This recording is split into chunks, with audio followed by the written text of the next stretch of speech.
Baik ya, hari ini sepertinya OJK mengeluarkan sebuah pemberitahuan baru. Dan ini sepertinya juga akan mengejutkan kita semua ya kan, terkait tentang penagihan yang diperbolehkan oleh pihak OJK kepada aplikasi-aplikasi pinjol yang hari ini nelponin kontak darurat kalian. Nah, hari ini siapa yang kalian jadikan kontak darurat? Kira-kira atasan kah, orang tua kah, atau sanak famili dan rekan kerja? Jadi apabila hal ini nanti terjadi, kalian harus mengetahui masalah ini. Dan hari ini banyak yang bertanya-tanya.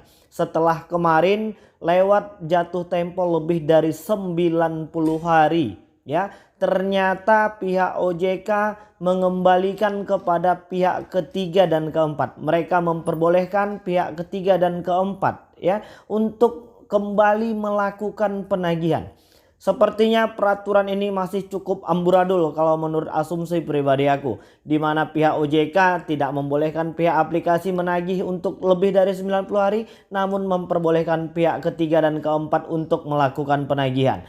Nah, kalian bisa melihat di belakang layar monitor ini, kalian juga bisa mengetahui ya kapan ya pihak aplikasi ini boleh menghubungi kontak darurat. Jadi apabila memang hal ini nanti terjadi atau tidak terjadi, yang penting kalian sudah mengetahui apa yang diperbolehkan OJK dan yang tidak diperbolehkan oleh pihak OJK. Oke, ini dia.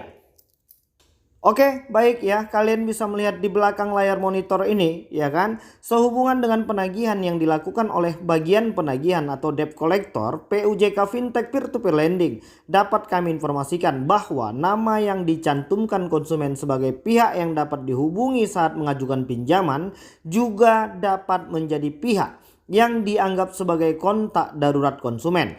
Dalam hal penagihan, PUJK Fintech Peer-to-Peer Lending dapat menghubungi pihak yang menjadi kontak darurat apabila sulit dihubungi.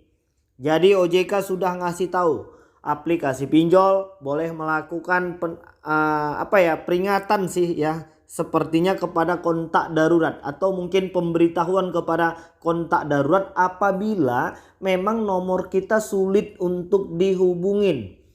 Jadi hari ini di lapangan itu banyak kok teman-teman kita yang hari ini masih cukup ya kooperatif. Mereka menjelaskan bahwasannya hari ini memang belum punya uang, namun hari ini juga banyak aplikasi-aplikasi pinjol itu yang dengan sengaja ya menelpon dan memberitahukan kepada kontak darurat. Jelas ini buat panik untuk teman-teman yang mungkin menjaga privasinya, yang mungkin sedang bersembunyi dengan hutang-hutang supaya jangan orang lain tahu ya kan. Tapi yang OJK ini bilang udah cukup jelas, apabila memang nomor kalian itu sulit untuk dihubungin ya, coba cek apakah nomor kalian sudah aktif atau tidak, atau nomor kalian itu dalam keadaan non aktif atau susah dihubungin.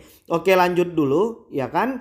Namun demikian ya, jelas ini. Namun demikian pihak yang menjadi kontak darurat bukan merupakan pihak yang menjamin pinjaman atau kredit milik konsumen ya. Jadi nggak ada tanggung jawab si kontak darurat di situ karena mereka bukan penjamin. Jadi apabila hari ini kalian kontak-kontak daruratnya ikut-ikutan ditagih sama aplikasi-aplikasi pinjol, itu dinyatakan salah karena OJK udah ngasih tahu bahwasannya kontak darurat bukan penjamin dari pinjaman yang kita pinjam dari aplikasi pinjol ya. Mereka boleh menghubungi kontak darurat apabila memang nomor kita sulit dihubungi, dan kontak darurat bukan penanggung jawab dari pinjaman uang yang kita pinjam di aplikasi pinjol.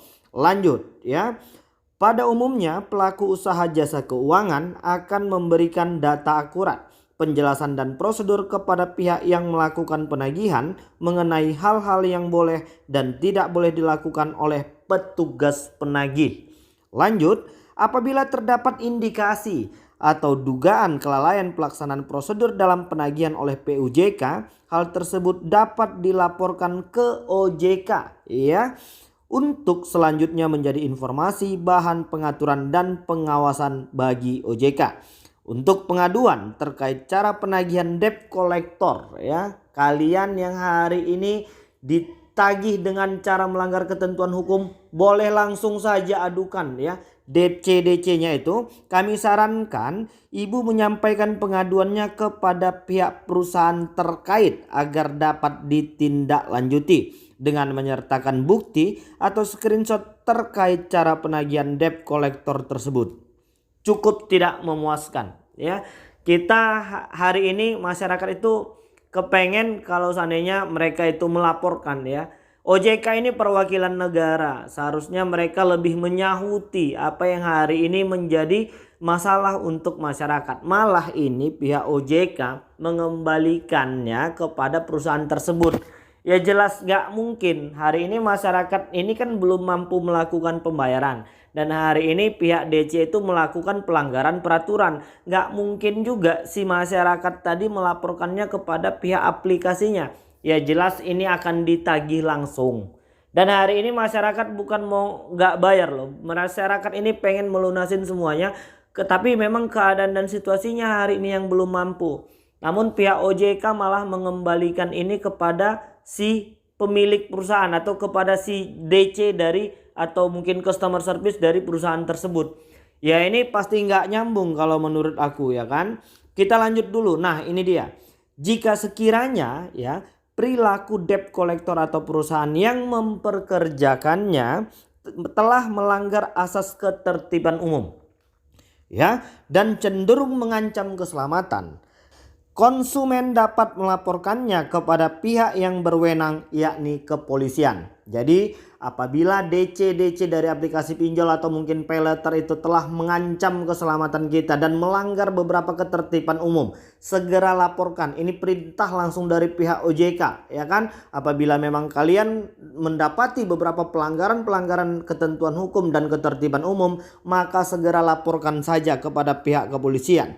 Selain itu, konsumen juga dapat menyampaikan pengaduan tersebut kepada Asosiasi Fintech Pendanaan Bersama Indonesia melalui email di pengaduan@afpi.org.id atau melalui telepon di 150505 ya. Jadi udah cukup jelas.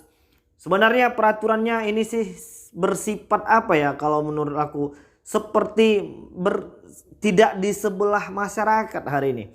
Mereka tidak memperbolehkan aplikasi menagih 90 hari tapi mengalihkannya kepada pihak ketiga ya kan. Mereka memperbolehkan pihak aplikasi melakukan pemberitahuan kepada pihak kontak darurat. Namun hari ini kenapa pihak aplikasi pinjol itu tidak mengkonfirmasi terlebih dahulu kepada kontak-kontak darurat tadi ya kan. Jadi semuanya akan dikembalikan kepada masyarakat dan kita terus berharap ya Bapak Ibu OJK yang terhormat, hari ini masyarakat kita banyak yang mengeluhkan ya cara-cara penagihan dari aplikasi-aplikasi pinjol ini.